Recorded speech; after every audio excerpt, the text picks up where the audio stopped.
Now, my issues as relates to Elliot Spitzer, the way I can bring people onto the same page as me is if they were to Google Senate Banking Committee, the number one hit in Google will be the U.S. Senate Committee on Banking and Housing and Urban Affairs. They'll know they have the right web page if they see Chris Dodge and Senator Shelby from Alabama smiling faces at the top of the page. There's a tab underneath that you can view hearings.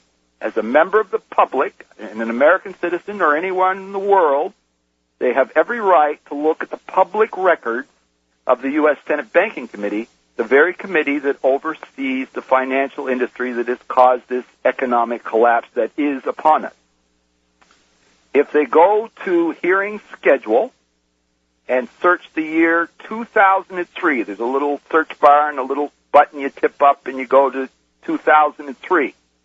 There's a very important hearing on November the 18th and then on November the 20th, it's over the course of 2 days, entitled Review of Current Investigations of the Mutual Fund Industry. Now, if you go to those hearings, you will see that Mr. Donaldson, Mr. Lackerit, and Mr. Fink spoke on the first day. What should raise a flag to everyone is you can get the PDF files of their political rhetoric before the hearing, but the transcript for the hearing and the webcast is no longer available. That should be public record that anyone should review, particularly in these days as the mutual fund industry, the investment bankers have caused this calamity that's upon it. Now, this hearing is from November of 2003. The one character I want to point at on the 18th that testified was Mr. Donaldson. He was boss of the SEC. I had been dealing with Mr. Donaldson and his people. Mr. Lackeritz and Mr. Fink I had no contact with. Now, on the second day of the hearing, which was the 20th, you will see our archenemy, Elliot Spitzer, testifying.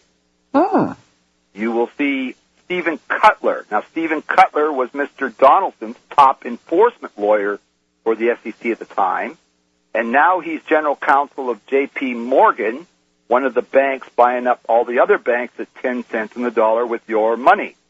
He wants to give the TARP money back so he can get a bigger bonus. The third fella to testify was Mr. Glauber. Until recently, I had no clue who Mr. Glauber was, nor did I care, because I'd only done business with Mr. Donaldson, Mr. Cutler, and Mr. Spitzer. However, at Christmas time, I noticed a lot of people Googling the name of a lawyer in New York who works for the SEC. Her name is Dora Bockenheimer. Oh, before I go off on her, if you look at the 20th, you will see that you can't get the transcript, but there's still a link to watch the webcast of that hearing. Anybody can click on that link and see that it no longer functions. And they'll come to an understanding as to why Mr. Obama's legal counsel called me a month ago after Bernie Madoff pled guilty. Mr. Obama's legal counsel is a man named Greg Craig. His law firm in New York has had my material for 5 years. Greg Craig knows exactly who I am. He used to be Ted Kennedy's lawyer, and I was investigating my wife's interests pertaining to an aunt who's buried right beside Ted Kennedy's mother, Rose, in Brookline, Massachusetts. Now, that said, these hearings are purportedly about Putnam Investment, and a whistleblower by the name of Scannell, who had blown the whistle about Putnam Investment and market timing.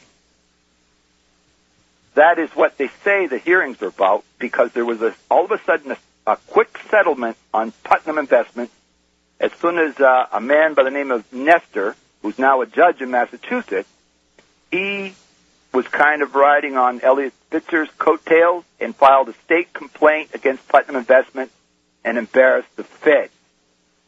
The Fed, he was kind of doing like what Elliot Spitzer does in New York.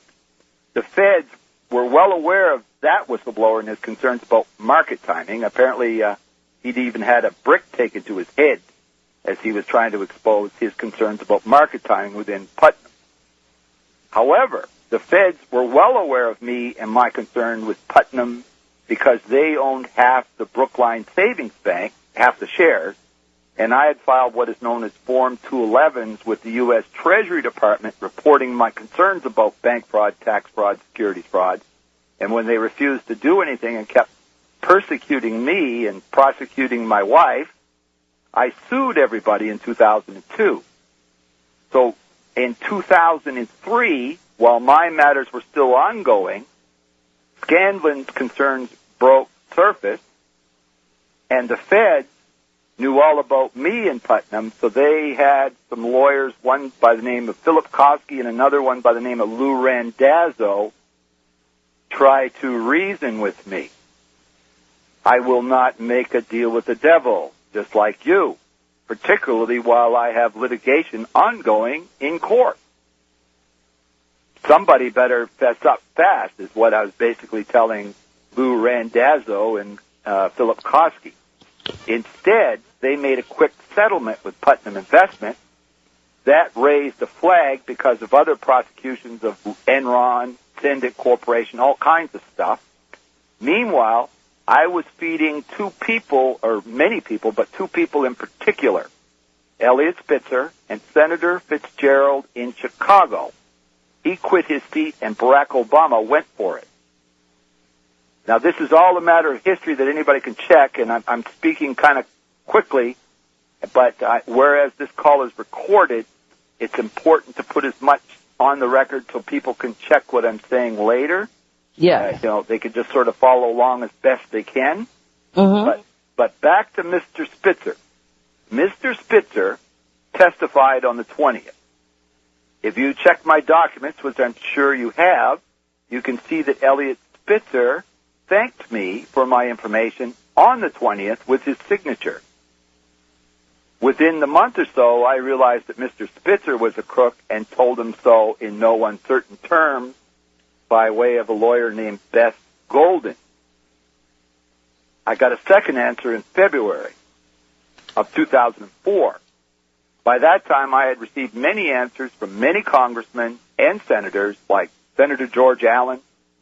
John McCain answered me the following year. Ted Kennedy had answered me. Many congressmen.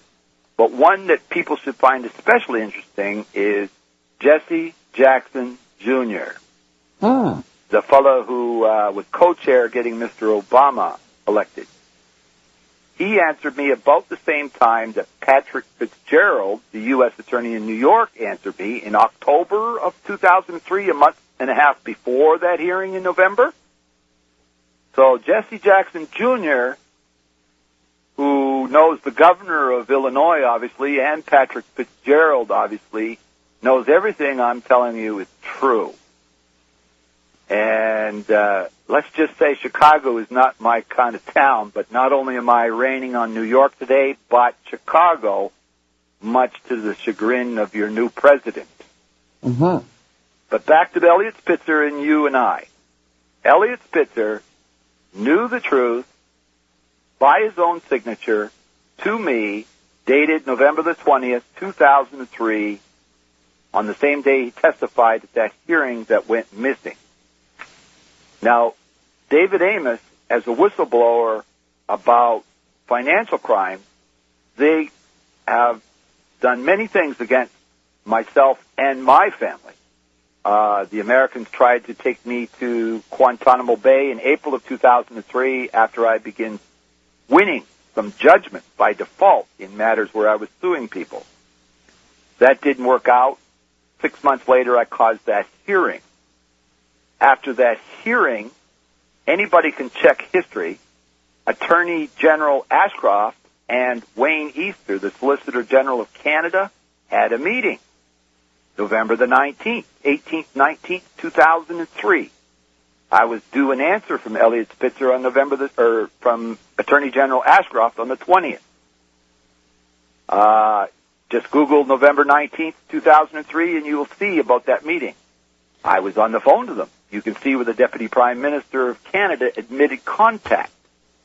Wait, could Nobody I just will ask say you a my question? name. So are you saying that Ashcroft represents Spitzer when he does something corrupt as Attorney General? Ashcroft represents your country, and I was 2 and 3 U.S. Treasury agents. Okay. He was Attorney General. He basically oversees your Justice Department. Your U.S. attorneys, I had taken on every U.S. attorney in every district, all 94 of them, including your executive office, and got many answers from your executive office. It was Guy Lewis who was in charge at the time. And now H. Marshall Jarrett is in charge of the U.S. Attorney's Office in New York, and I have an answer from him when he was in the Office of Professional Responsibility. And now he's in charge of the U.S. Attorney.